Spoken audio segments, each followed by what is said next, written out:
Assalamualaikum warahmatullahi wabarakatuh. Salam ekonomi. Selamat datang di channel saya, Syetia Razaki.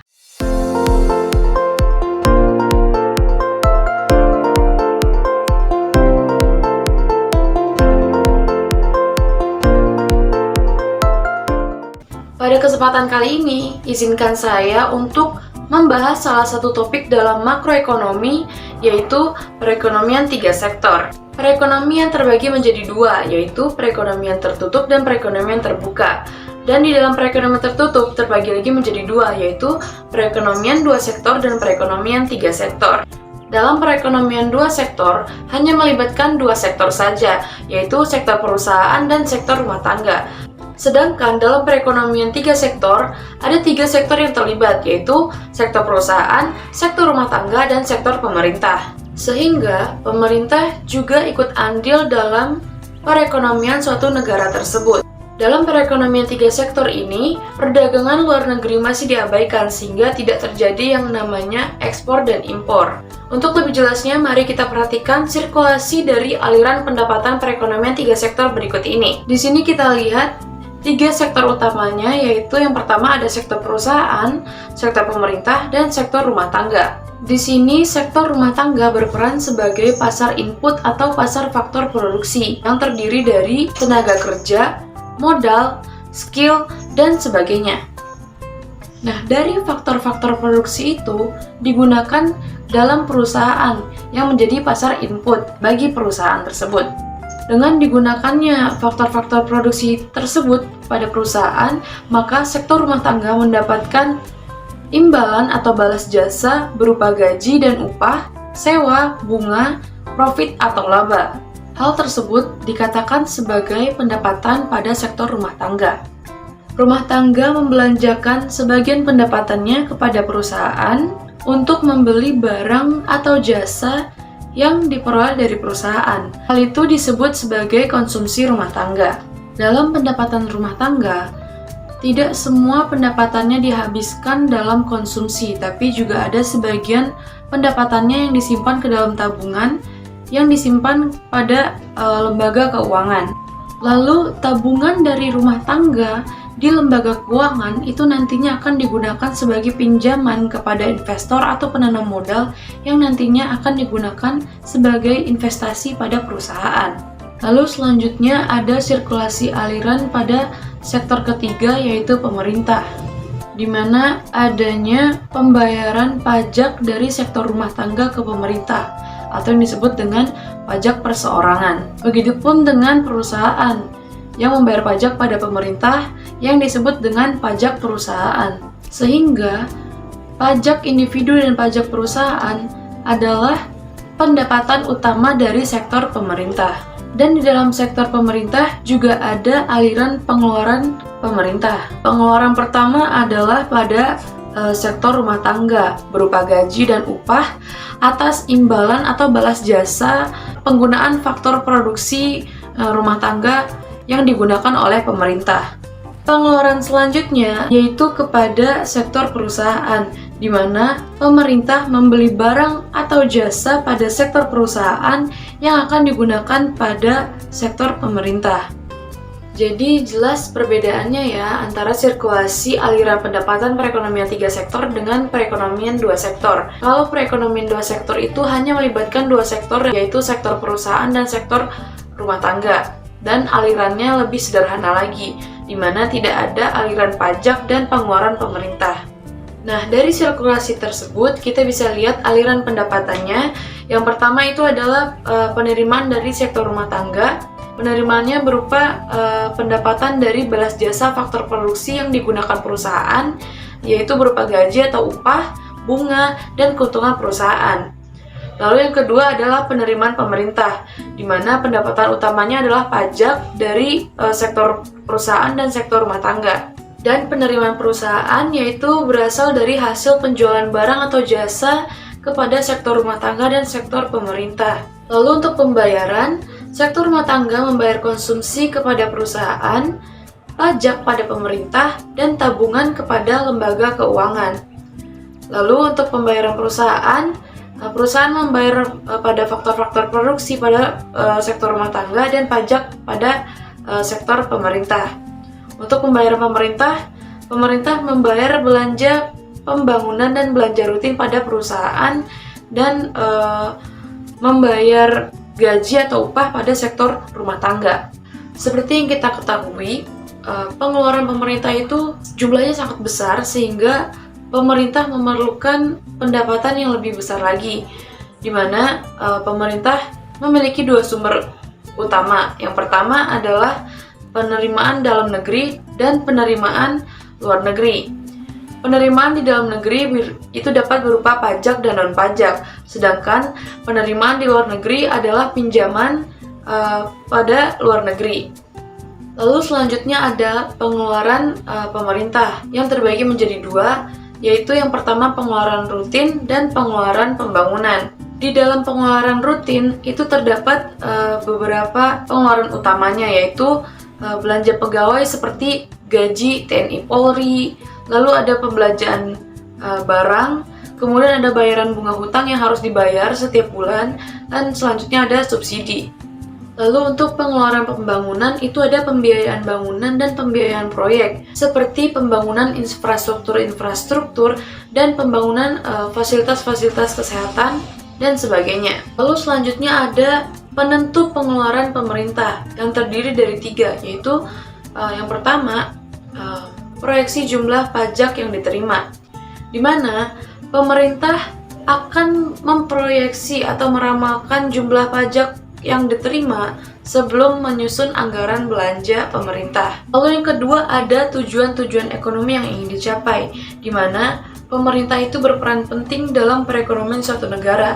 Pemerintah itu mengatur dan mengatasi masalah yang ada dalam perekonomian di negara tersebut, seperti masalah pengangguran, menghindari inflasi, dan mempercepat pembangunan ekonomi baik dalam jangka pendek maupun jangka panjang. Untuk mencapai tujuan-tujuan tersebut, tentunya membutuhkan pengeluaran pemerintah yang cukup besar, sehingga selain dari penerimaan pajak, pemerintah biasanya akan melakukan penerimaan hutang pada luar negeri. Dan yang ketiga adalah pertimbangan politik dan keamanan. Salah satu hal penting yang menjadi pertimbangan pemerintah dalam penyusunan anggaran adalah kondisi politik dan keamanan nasionalnya.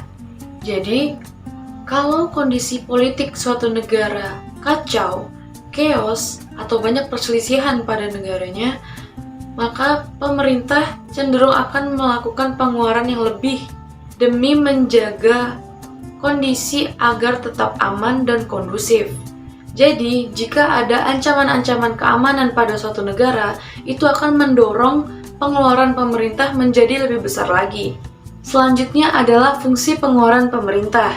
Seperti kita lihat, di garis horizontal ada pendapatan nasional, lalu di garis vertikalnya adalah pengeluaran pemerintah. Pada kondisi-kondisi tertentu, pengeluaran pemerintah pada garis G akan mengalami perubahan, seperti kondisi ketika lambatnya pertumbuhan perekonomian atau banyaknya pengangguran, maka pemerintah akan melakukan peningkatan pada pengeluaran pemerintah dengan adanya tambahan pengeluaran, sehingga pengeluaran pemerintah yang tadinya berada di posisi G akan berubah menjadi G1. Lalu sebaliknya, jika misalkan terjadi inflasi pada perekonomiannya, maka pemerintah akan bertindak dengan mengurangi jumlah uang yang beredar, lalu menekan pengeluaran pemerintah, yaitu dengan pengurangan pengeluaran, sehingga posisi pengeluaran pemerintah yang tadinya di G menjadi G2. Selanjutnya ada fungsi keseimbangan tiga sektor, di mana untuk menghitung keseimbangan tiga sektor kita bisa menggunakan tiga fungsi. Yang pertama adalah dengan menggunakan pendapatan atau Y sama dengan konsumsi atau C ditambah investasi ditambah pengeluaran pemerintah. Untuk persamaan yang kedua yaitu dengan menyamakan pendapatan dan E. Di sini adalah pengerucutan dari C plus I plus G. Lalu disederhanakan lagi, kita bisa menggunakan fungsi yang ketiga, yaitu dengan menghitung saving atau tabungan dikurang investasi sama dengan pengeluaran pemerintah ditambah transfer pemerintah dikurang pajak. Dimana dari ruas kiri itu adalah surplus sektor swasta dan ruas kanan disebut dengan defisit anggaran belanja. Untuk konsumsi atau C itu bisa didapatkan dengan konsumsi otonom plus BYD atau disposable atau yang bisa disebut sebagai siap untuk dibelanjakan. Untuk investasi dilambangkan dengan I, dan ada I bar itu bersifat konstan. Selanjutnya ada pengeluaran pemerintah dengan lambang G, dan G bar itu juga bersifat konstan. Untuk pajak terbagi menjadi dua, yaitu yang pertama pajak lump sum tax yang dengan simbol TX, di mana TX itu bersifat pajak tetap. Lalu untuk yang kedua ada proportional tax dengan lambang TX, di mana TX sama dengan TY, di mana tarif pajaknya berbentuk persen. Nah, di sini kita akan mencoba menyelesaikan contoh soal berikut ini. Soalnya adalah tentukan pendapatan keseimbangan suatu perekonomian 3 sektor dengan data makro sebagai berikut. Yang pertama, pengeluaran rumah tangga atau C konsumsi sama dengan 40 ditambah 4/5 YD. Jika disederhanakan itu menjadi C sama dengan 40 ditambah 0,8 YD. Selanjutnya ada pengeluaran perusahaan atau investasi sama dengan 60. Pengeluaran pemerintah atau G sama dengan 40. Pajak TX sama dengan persen Y, atau jika disederhanakan yaitu TX dengan 0,1 Y. Dari soal tersebut bisa kita gunakan fungsi yang pertama karena C, I, dan G-nya sudah diketahui. Jadi penyelesaiannya langsung aja kita masukin di sini ke dalam rumusnya, Y sama dengan C plus I plus G. C di sini kita masukkan jadinya 40 ditambah 0,8 YD ditambah I 60 ditambah G 40. Lalu setelah dijumlahkan hasilnya kita dapati 140 ditambah 0,8 YD. Lalu YD di sini bisa kita sederhanakan menggunakan pendapatan dikurangi pajak. Pajak di sini diketahui 0,8 Y. Jadi Y dikurang 0,8 hasilnya adalah 0,2 Y. Nah, hasil itu kita masukkan ke dalam persamaan. Y sama dengan 140 ditambah 0,8 dikali 0,2 Y. Maka dapat kita ketahui hasilnya adalah 140 ditambah 0,16 Y. Lalu 0,16 Y ini pindah ruas menjadi 0,84 Y sama dengan 140. Maka dapat diketahui hasilnya adalah Y sama dengan 166,67. Dengan demikian dapat diketahui bahwa besarnya pendapatan keseimbangan perekonomian tersebut adalah sebesar 166,67. Thank you for joining me today. Sekian pemaparan materi dari saya, semoga bermanfaat dan semoga kita berjumpa lagi di lain kesempatan. Salam ekonomi. Assalamualaikum warahmatullahi wabarakatuh.